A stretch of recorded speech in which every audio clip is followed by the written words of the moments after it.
30 నిమిషాలలో నొప్పి లేకుండా వేడికోస్ స్వయం చికిత్స. Avesha hospital, Hyderabad. Welcome to Suman TV mom's kitchen.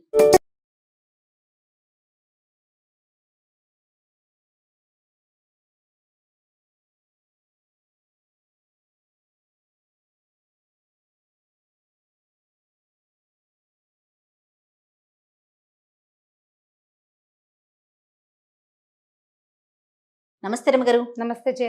రమ్మగారు, రెడీ అయిపోయాం స్టవ్ ముందు మన ఇద్దరం. ఏం చేస్తున్నాం ఈరోజు? ఏమున్నాయి పదార్థాలు చూడు. అటుకులు కనిపిస్తున్నాయి, ఆలు కనిపిస్తుంది, టమాటో, ఉల్లిపాయలు, కొత్తిమీర, లెమన్. ఇదేదో చిన్న స్నాక్ ఐటమ్ లాగా అనిపిస్తుంది నాకు. ఈవినింగ్ స్నాక్స్ చేసేస్తున్నట్టున్నారు. మార్నింగ్ స్నాక్ గా కూడా చేసుకోవచ్చు, బ్రేక్ఫాస్ట్ గా కూడా. అటుకులు ఉప్మా. సూపర్. మనం పోహా అంటాం కదా, పోహా అంటాము, అటుకులు ఉప్మా అంటాం సింపుల్ గా పాత భాషలో. ఇప్పుడు ఇంగ్లీష్ అంటే హిందీ భాషలో పోహా అంటాం. అయితే ఇది మనం గుజరాతీ వెరైటీ అనుకుందాం. ఓకే. మామూలు అటుకులు ఉప్మాలో అందరూ ఉల్లిపాయలు టమాటాలు వేసుకుంటారు, మనం ఆలు కూడా వేసుకుందాం. అక్కడ బటాకా పవా అంటారు, అలా దొరుకుతుంది. బటాకా అంటే బంగాళదుంప. ఓకే. గుజరాత్ ట్రిప్ గనక వెళ్తే సోమనాథ్ నుంచి ద్వారక వరకు ప్రతి చోట బ్రేక్ఫాస్ట్ పోహానే దొరుకుతుంది. అందులో బటాకా పవా ప్రత్యేకంగా ఉంటుంది, ఆలు వేసింది చాలా బాగుంటుంది. Okay okay. హెవీగా ఉంటుంది, కడుపు నిండి. వట్టి అటుకులు ఉప్మాలో ఎక్కువ హెవీనెస్ ఏమి ఉండదు కదా. అవునవును. మనం బంగాళదుంప కనుక కలిపితే పిల్లల బాక్సులోకి బాగుంటుంది. ఆలు ఉండటం వల్ల చల్లారినా కూడా అది టేస్టీగా ఉంటుంది. చల్లబట్టిన ఒక్కసారి ప్రాసెస్ చెప్పండి రమ్మగారు. సింపుల్. తాలింపు వేసుకోవటం, అందులో ఆ తాలింపు ఏం వేస్తాం, నూనె, కొంచెం పల్లీలు, శనగపప్పు, మినపప్పు, ఆవాలు, తర్వాత ఏమో కొంచెం ఎండుమిర్చి, పచ్చిమిర్చి, కరివేపాకు వేసుకుని తాలింపు వేయించుకోవటం. అందులో ఆలులు, ఉల్లిపాయలు మొదటైతే ఉల్లిపాయ కొంచెం వేగాక ఆలు టమాటా వేసి మగ్గనివ్వాలి.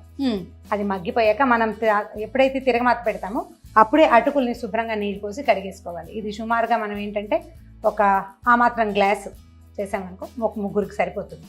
దానికి అంత సైజులో ఉన్న ఒక ఆలు, అంతే సైజులో ఒక టమాటా, ఒక ఉల్లిపాయ వేసుకుంటే చాలు, సరిపోతుంది. సో అటుకులు మాత్రం శుభ్రంగా 2-3 సార్లు నీళ్ళు పోసి కడిగేసేయండి, పిండేసి పక్కన పెట్టుకోవాలి. అవునవును. అటుకులు మెత్తగా అవుతాయి, చక్కగా కుక్ అయిపోతాయి. ఓకే. స్టార్ట్ చేద్దామా? ఎక్కువసేపు నానబెట్టకుండా వెంటనే తీసి పక్కన పెట్టేసుకోవాలి.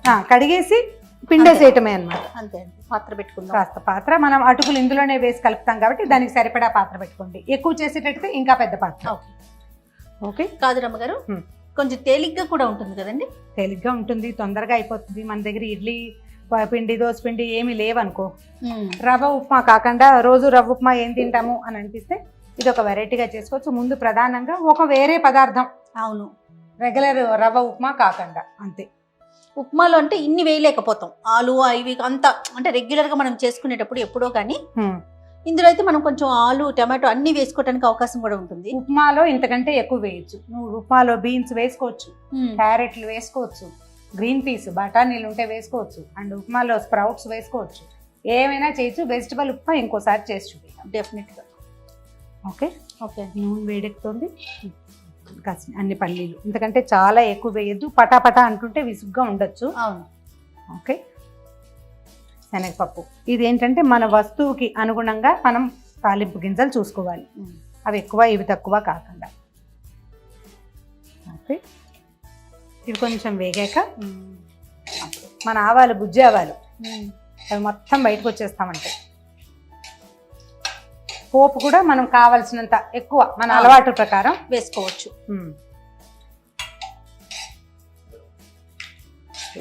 ఓకే. ఇప్పుడు పచ్చిమిర్చి, కరివేపాకు రెడీగా పెట్టుకో.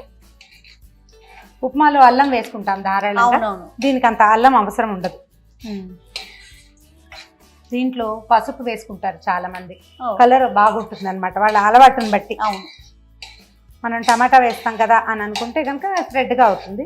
కొంచెం పసుపు వేసుకుంటే, ఒక చిటికెడు పసుపు వేసుకుంటే రంగు బాగుంటుంది. వేస్తారా? వేస్తాను. మా అక్క చేస్తుందండి, తను కూడా పసుపు ఇట్లా మీకు లాగానే ఇవన్నీ అన్ని వేస్తుంది అనమాట, తాలింపు గింజలు అన్ని. పల్లీలు వేగితేనే పచ్చిమిర్చి, కరివేపాకు వేసేసి అంటే అన్నట్లుగా చెప్పండి అమ్మగారు. ఎవరి టేస్ట్ వాళ్ళది. అవును. వేసేనా? వేసేసి కరివేపాకు వేసి. పోపే రుచి దేనికైనా. అవునవును. ఓకే. ఉల్లిపాయలు వేసి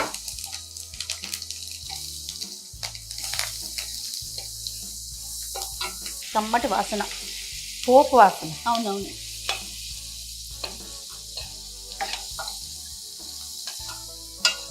ఉప్మా అని తీసి పారేయకూడదు జయ. అవును, దాన్ని సరిగ్గా చేస్తే ఉప్మా కూడా అమృతోపమానంగా ఉంటుంది. సరిగ్గా చేయాలంతే. దాన్ని అలా అని అందరికి ఉప్మా అంటే చిన్న చూపు వచ్చేసింది రమ్మగారు. దిక్మాలిన ఉప్మా అని. యాక్చువల్ దిక్మాలిన ఉప్మా కాదు, ఉప్మా అంత హాయిగా ఉండే పదార్థం ఇంకొకటి లేదు నన్ను అడిగితే. అన్ని దిక్కులున్న ఉప్మానా? అన్ని దిక్కులున్న ఉప్మానా? ఉప్మాకి అన్ని దిక్కులు ఏర్పరచాలి మనం. అష్టదిక్కులు ఏర్పరిస్తే రుచిగానే ఉంటుంది. అవును అవును. దానికి వేయాల్సింది వేయాలి అంతే. నూనె పడాలి జయ బాగా ఉప్మాకి, నెయ్యి వేయాలి, సరిగ్గా ఉడకనివ్వాలి. అవును. అందులో ఉండలు గచ్చకాయలు వచ్చినాయి అనుకో అస్సలు బాగోదు, చీరగ్గా ఉంటుంది. మైదా పిండిలాగా ఉండకూడదు. మనం నూనె తక్కువ వేస్తే అది రవ్వ శుద్ధలా ఉంటుంది. ఆయిల్ పడితే బాగుంటుంది. కాదు రమ్మగారు, రోజు ఇడ్లీ దోశ ఉప్మా ఇలా వేసుకునేటప్పుడు కన్నా ఇట్లా ఏదన్నా కొంచెం వెరైటీగా చేసుకుంటే బాగుంటుంది, తినడానికి బాగుంటుంది. అదొక ఇంట్రెస్ట్ అనిపిస్తుంది. టమాటా చివరికి వేసుకుందాము. ఉప్పు వేసేయి. ఇవన్నీ మగ్గాలి కదా. అవును, ఉప్పు వేసే చేయ వేయచ్చు. 1 స్పూన్ పడుతుందండి. ముక్కలు ఉన్నాయి కదా, చాలా అంటారా? చాలు. కొంచెం ఆలు మగ్గాక అప్పుడు టమాటా వేసుకుందాం. ఒక 2 నిమిషాలు మూత పెట్టేద్దాం. అట్లా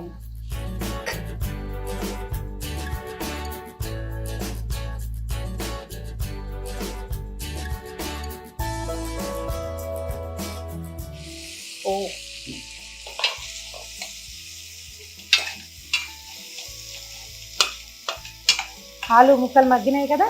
ఒకసారి చూసుకోండి. మేక్ ష్యూర్ ఇది కొంచెం ముక్క నలుగుతుందా లేదా చూడండి. నలిగితే మన ఉప్మాకి తయారైపోయినట్టే. దీన్ని ఇంకా సన్న బుజ్జి ముక్కలు కూడా చేసుకోవచ్చు. మన ఓపిక. ముక్క భావకంగా కనపడితే ఎక్కువ బాగుంటుంది అనిపిస్తుంది. అలవాటుని బట్టి మన పద్ధతి. టమాటాలు వేసి ఈ వేడికి టమాటా మగ్గిపోతుంది.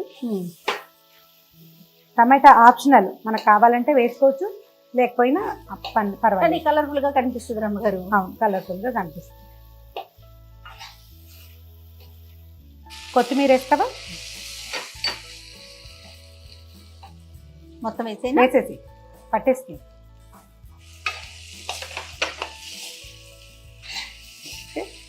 మనం కడిగి పిండేసి పెట్టుకున్నాం కదా. దీన్ని ఒక్కసారి విడదీయండి. కొంచెం అంటే ఇలా ఉండగా ఉంటుంది. మనం చేత్తో పిండుతాం కదా, ఈ ఉండని విడదీసేయండి ఒకసారి.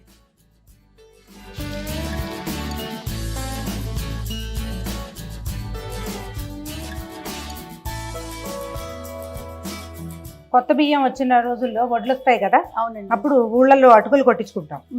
ఆ కొత్త అటుకులు ఇది ఎంత బాగుంటుందో. ఈ అటుకులు కొంచెం నూనెలో వేయించుకుని మిక్స్చర్ చేసుకుంటాము ఉప్మా చేసుకోవడానికి. అంటే చిన్నప్పుడు ఎక్కువగా అటుకులు పాలల్లో వేసుకుని బెల్లం వేసుకుని తినేవాళ్ళు. అసలు మార్నింగ్ బ్రేక్ఫాస్ట్, ఈవినింగ్ ఏమైనా తినాలనిపిస్తే అటుకులు బెల్లం అంతే. పొట్టి తింటే కడుపులోని వస్తుందని తింటేవాళ్ళు కొత్త బియ్యం కాబట్టి. పాలల్లో వేసుకుంటే భలే టేస్టీగా ఉంది. నేను ఇప్పటికీ తింటాను అమ్మగారు, కానీ బెల్లం వేసుకోండి. కానీ పంచదార వేసుకుంటున్నా. బెల్లం వేసుకుని చూడండి, ఎక్సలెంట్ గా ఉంటుంది. బాగుంటుంది. అటుకులతో పాయసం కూడా చేసుకోవచ్చు. ఈసారి ఎప్పుడైనా చూపిద్దాం తప్పకుండా. ఈవెన్ గా కలుపుకోనివ్వండి. మధ్యలో ఉన్న ఉండలు గచ్చకాయల్ని కలిపేసుకోవాలి నిదానంగా. కొంచెం అటుకులు కనుక ఆరిపోయినాయి అనుకో, అవును, ఎక్కువ వండ ఉంటుంది. చూడండి రమ్మగారు, అయిపోయింది. హాఫ్ మినిట్ అంతే, హార్డ్లీ. స్టవ్ ఆఫ్ చేశాక నిమ్మకాయ పిండుతారా? మూత పెట్టేసి స్టవ్ ఆఫ్ వేసేద్దాం. ఈ పొయ్యి వేడి, గిన్నె వేడికి అది మొత్తం ఈవెన్గా సెట్ అవుతుంది. తర్వాత దీన్ని నిమ్మకాయ పిండుకోవటం, సర్వింగ్. ఓకే. కాదు రమ్మగారు, మనం వడ్ల నుంచే కదా అటుకుల్ని చేస్తాము. మరి ఫాస్టింగ్ ఉన్నప్పుడు అలాంటప్పుడు పాలల్లో వేసుకుని తిన్నా, లేకపోతే అటుకులు ఉప్మా తిన్నా, అది అన్నం తిన్నా దానికి అట్లా అనుకోవటానికి వీల్లేదా? ఎట్లా అనుకోవాలి కదా. అటుకులు ఉపవాసం ఉన్నప్పుడు పెద్దగా పనికిరావు. కాకపోతే కొన్ని ప్రాంతాల్లో అటుకుల్ని ఉపవాసపు వస్తువుగా వాడతారంటే సగ్గుబియ్యము వాటిలాగానే. మనం అసలు సగ్గుబియ్యం మనకు ఉపవాసానికి కూడా పనికిరాదు అనుకో. అవును, కొన్ని ప్రాంతాల్లో ఆ ప్రాంతాలను బట్టి ఉంటుంది. ఇది బియ్యం తాలూకు బై ప్రోడక్టే కదా. వడ్ల తాలూకు ప్రోడక్ట్ బియ్యము, ఇది బై ప్రోడక్ట్. అయితే దీన్ని వండకుండా తింటాం. పచ్చటుకులు తింటే ఉపవాసానికి పనికొస్తుంది. ఓహో. దీన్ని ఉప్మా లాంటిది చేస్తే ఉపవాసానికి పెద్దవాళ్ళకి పనికిరాదు. పిల్లలకి ఏం చేస్తాం, ఏదో ఒకటి పదార్థం చేసి పెట్టాలి కదా. అయిపోయినట్టు ఆవిరి వచ్చేసింది, ఇంకా సెట్ అయిపోతుంది. పూర్తిగా సెట్ అయిపోయింది జయ. ఓకే అండి. నిమ్మరసం పిండేసేద్దాం. అట్లనే నీ దగ్గర ఉంది చూడు. ఇందులో సీడ్స్ ఉన్నాయి రమ్మగారు, తీసుకున్నాను. మనం ఈజీ మెథడ్ ఏంటంటే చక్కగా పిండేది ఉంటుంది కదా. అవునవును, దాంతో పిండేసుకుంటే సరిపోతుంది. అవును. చూడు కలర్ఫుల్ గా కనిపిస్తుంది. అవునండి. ఆలు వేయటం వల్ల ఏంటంటే ఇది కొంచెం హెవీగా అవుతుంది మొదటిది. అండ్ మోర్ ఓవర్ ఏంటంటే ఎక్కువసేపు ఉన్నా కూడా చల్లారిపోయాక డ్రైగా అయిపోదు. ఆలు ఉండటం వల్ల ఎక్కువ టేస్టీగా ఉంటుంది. ఇప్పుడు ఉట్టి అటుకులు ఉప్మా అనుకోండి, ఎంత తిన్నా కడుపు నిండినట్టు అనిపించదు రమ్మగారు. ఇది మీరు ఆలు ఐడియా సూపర్.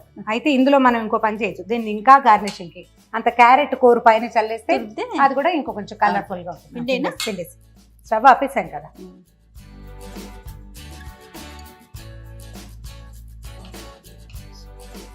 కానీ భగవంతుడు ఎన్ని రకాల కూరగాయల్ని మనకి ఇచ్చాడు రమ్మగారు కదండి. ఒక్కొక్కటి ఒక్కొక్క ఫ్లేవర్. చూడండి, నిమ్మకాయ పిండగానే దీని ఫ్లేవర్ దీనిది, కొత్తిమీరది కొత్తిమీర, ఆకుకూరలు, కూరగాయలు, పండ్లు, దేని రుచి దానిదే కదా. అదే మరి భగవంతుడు లీలా వినోదాలంటే అంతే. లీలా వైచిత్ర్యాలు అన్ని వాడుకోండి రా అని ఇచ్చాడు. జాగ్రత్తగా వాడుకుంటే ఆరోగ్యానికి మంచిది. దీన్నే అతిగా చేస్తే మళ్ళీ అనారోగ్యాలు వస్తాయి. అంతే.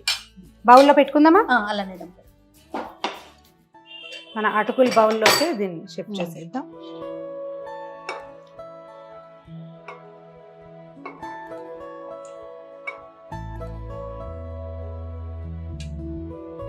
చక్కగా పులిహోర లాగా కనిపిస్తుంది.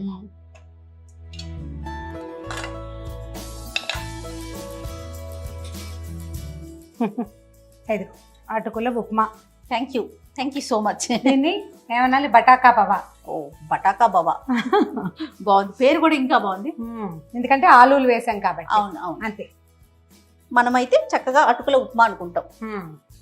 అటుకుల పులిహోర అని కూడా అనుకోవచ్చు కదా. మీరు అన్నట్లు ఉదయం పూట కూడా టిఫిన్ కింద తీసేసుకోవచ్చు. మార్నింగ్ బ్రేక్ఫాస్ట్ కి పనికొస్తుంది, ఈవినింగ్ స్నాక్ గా పనికొస్తుంది.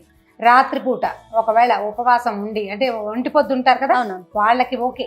నాకు అనిపిస్తుంది కొంచెం వేడిగా తింటేనే టేస్ట్ బాగుంటుంది, ఎక్కువ బాగుంటుంది. చల్లారనే పర్వాలేదు. నేను టేస్ట్ చూస్తానండి. రమగారు చేశాక ఇంకా అసలు చెప్పక్కర్లేదు. వావ్, పుల్లగా, కారం కారంగా, అలానే కొత్తిమీర టేస్ట్, అన్ని రకాల రుచులు నోటికి తగులుతున్నాయి. సో చక్కగా మార్నింగ్ కానీ ఈవినింగ్ కానీ మీకు ఎప్పుడు వీలైతే అప్పుడు ఇలాంటి వెరైటీలు కూడా చేసుకుంటూ ఉంటండి. రొటీన్కి కొంచెం భిన్నంగా ఉంటుంది, కొంత ఉత్సాహం కూడా వస్తుంది. డెఫినెట్గా మీరంతా ట్రై చేయండి. అలానే సుమన్ టీవీ మామ్స్ కిచెన్ని తప్పకుండా సబ్స్క్రైబ్ చేసుకోండి.